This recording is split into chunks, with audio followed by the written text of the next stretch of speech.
Hello everyone, in today's video, I will show you how you can transfer Toncoin from Tonkeeper to your Bitget wallet.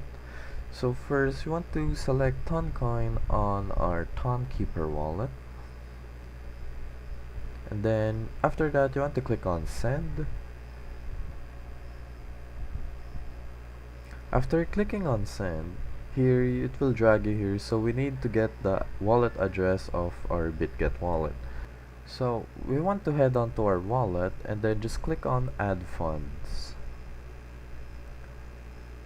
And you want to click on Deposit Crypto, and then we're going to have to search for TON or Toncoin. So make sure you search that, click on TON.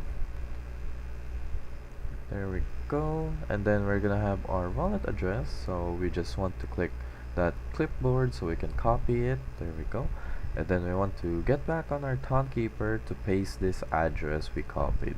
There we go. And then just click on continue, and you can now set an amount of TON you want to withdraw.